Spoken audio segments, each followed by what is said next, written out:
Welcome to Study Smart, the weekly show for wine students who want to take their wine education to the next level. I'm your host, Gill Gordon Smith, and in this episode we're breaking down another important wine region. With exam strategies and techniques to help you reach the next level in your wine education, this is Study Smart.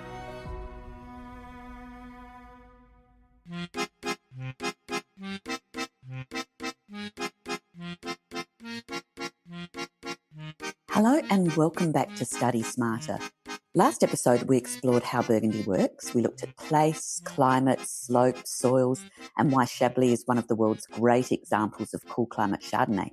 But today we're going to move into the heart of Burgundy and have a quick look at the regions that have built Burgundy's reputation and focus on the regions that appear most frequently in WSET Level 3. So as we go through them, keep one idea in mind. Climate influences ripening, slope influences exposure, and soils influence vine growth. Together, they create wine style, and that's the key to understanding Burgundy. So, the Côte d'Or translates as the Golden Slope, and this is Burgundy's most famous vineyard corridor.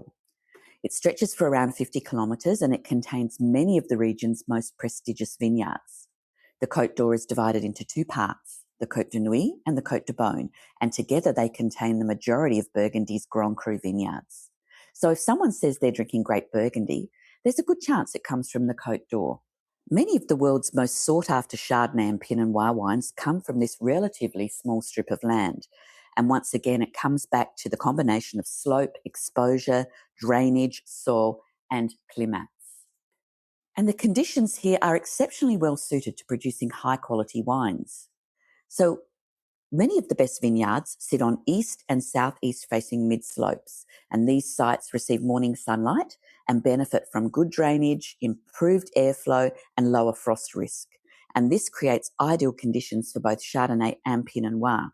And remember what we talked about in episode 5? Mid-slopes matter. So let's begin with the Côte de Nuit, and this is the spiritual home of Pinot Noir, and many of Burgundy's most famous red wines come from this area. Important villages include Gevrey-Chambertin, Maurice-Saint-Denis, Chambon-Musigny, Von-Romanée, and Nuits-Saint-Georges. And these names appear regularly in wine books, wine lists, and come up in exams. So Pinot Noir is highly sensitive to where it's grown. So small differences in slope, sunlight, drainage, and soil composition can all influence wine style. And this is one reason Burgundy became so focused on vineyard sites. The wines of the Côte de Nuit are often known for elegance, perfume, freshness, and aging potential. And while styles vary between the villages, quality Pinot Noir is the defining theme. So for revision purposes, think of the villages like personalities. We could generalise and say Gevrey-Chambertin is power, Chambon-Musigny, elegance, Von-Romanée, perfume and complexity. And it's also home to some of Burgundy's most famous vineyards, including Romanée-Conti. Nuits-Saint-Georges, we think structure. These aren't rules, strictly, but they are useful memory aids when revising Burgundy. One of the most famous teaching examples in Burgundy is Clos de Vougeot. So Clos de Vougeot is classified as a Grand Cru. However, not every part of the vineyard is identical. So different sections have different soil depths and drainage characteristics. Upper sections generally have thinner soils and better drainage, and the lower sections tend to be deeper and more fertile. This is a useful reminder that while a Grand Cru vineyard may be exceptional, site variation still exists within the vineyard. And so Clos de Vougeot is often used to demonstrate that classification alone doesn't explain everything. At this point, you might be thinking, if Burgundy is all about place, does the producer matter? Absolutely. Following the French Revolution and later inheritance laws, vineyards were divided amongst descendants. And over generations, many famous vineyards became fragmented into multiple ownerships. So today, a single vineyard could have many different producers and many different owners. So each producer farms differently. They all make different decisions in the vineyard and winery. And so this means two wines from the same vineyard could taste quite different. So while place is critical, producer choice still influences the final wine. And this is one of the key differences between Burgundy and Bordeaux.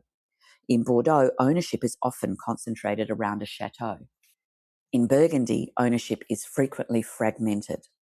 Many of Burgundy's most famous Grand Cru vineyards are located in the Côte de Nuits. So we've talked about Chambertin, Clos de Vougeot, Romanée-Conti, La Tâche and Richebourg. You don't need to memorise every Grand Cru, but what matters is understanding why these vineyards became famous. And that was because they're in superior sites, they ripen better, and they have superior quality potential. Moving south, we arrive in the Côte de Beaune. So if the Côte de Nuits is famous for Pinot Noir, the Côte de Beaune is famous for Chardonnay, and this area produces some of the world's most celebrated white wines. However, don't forget that important red wines are produced here too. Some of the important Côte de Beaune red wine villages would be Volnay, which is often associated with elegant and perfumed Pinot Noir, Pommard, generally associated with firmer, more structured wines, and Beaune produces a significant volume of red Burgundy. Corton is particularly important as it's the major red Grand Cru of the Côte de Beaune.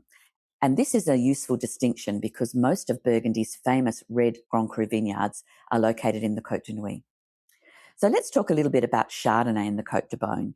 The climate here is slightly warmer than the Côte de Nuits, so this allows Chardonnay to ripen a little more fully. So as a result, the wines often show greater body, more texture and riper fruit.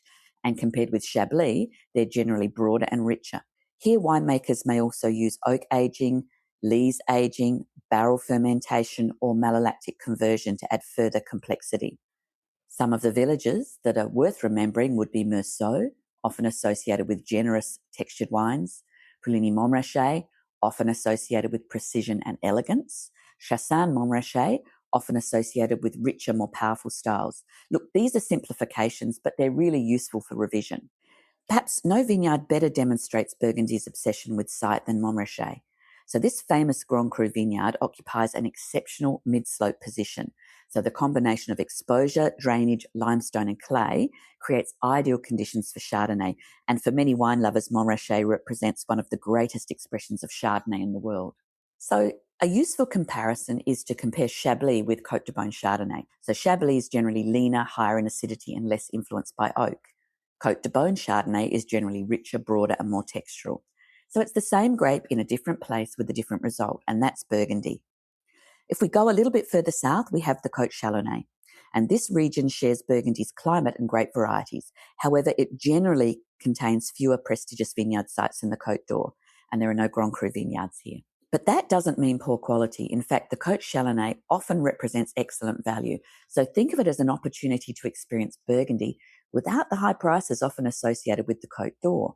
So some important appellations here to know would be Mercury, known for Pinot Noir, Givry, often softer and more approachable, Rouilly, important for both still wines and Cremant de Bourgogne, and also Montagny, focused largely on Chardonnay.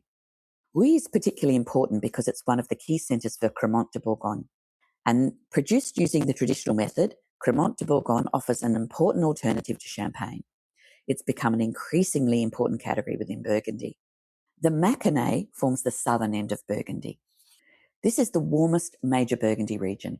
So as temperatures increase, Chardonnay generally becomes riper, more fuller-bodied and softer in acidity. So compared with Chablis, the wines are usually more fruit-driven and approachable when young. However, Burgundy's familiar themes still apply. Site matters, climate matters, and freshness remains important.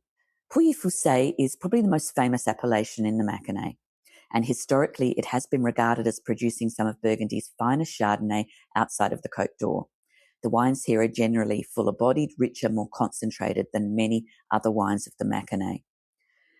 A useful modern fact for WSET students is that selected climats within Pouilly-Fuissé were granted Premier Cru status in 2020.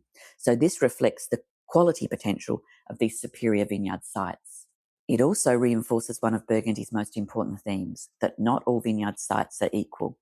So for WSET Level 3, examiners want you explaining why mid-slopes are preferred, why Pinot Noir thrives in the Côte de Nuits, why Chardonnay changes style across Burgundy, while producer and place both matter, and how climate and site influence wine style. Again, the strongest answers always connect climate, slope, soil, ripening and wine style. So don't simply describe, explain. So our final takeaways. Remember Burgundy through 5 key ideas. Côte de Nuits equals Pinot Noir. Côte de Beaune equals Chardonnay. Côte Chalonnaise equals value. Mâconnais equals warmth. Pouilly-Fuissé equals premium Southern Burgundy Chardonnay. Understand those patterns and Burgundy becomes a little bit easier to navigate, because Burgundy is not about memorizing hundreds of names. It's about understanding why place creates style. And as we said, nowhere demonstrates that better than Burgundy. So until next time, study smarter, not harder. Hello and welcome back to the learning part of our Study Smarter series.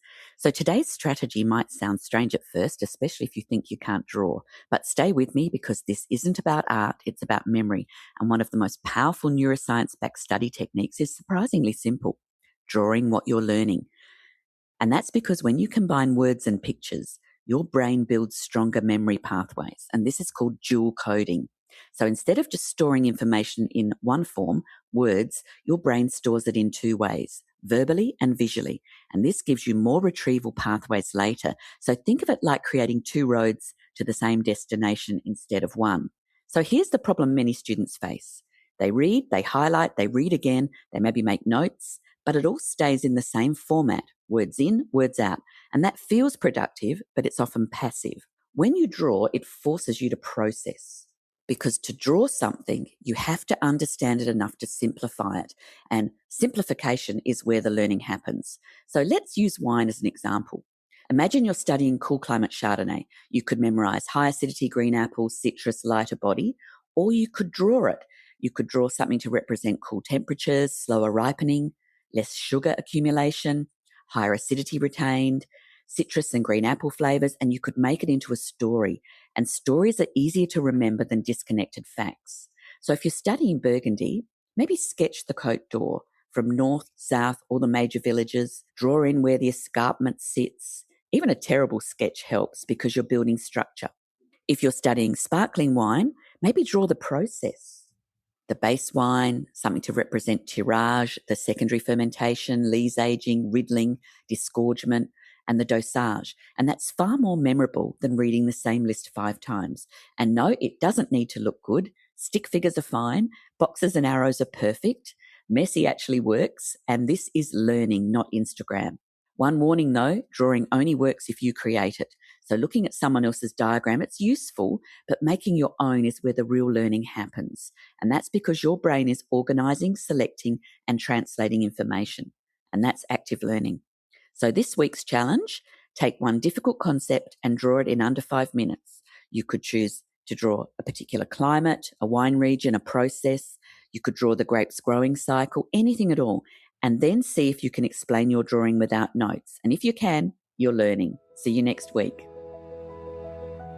Thank you for listening to Study Smart.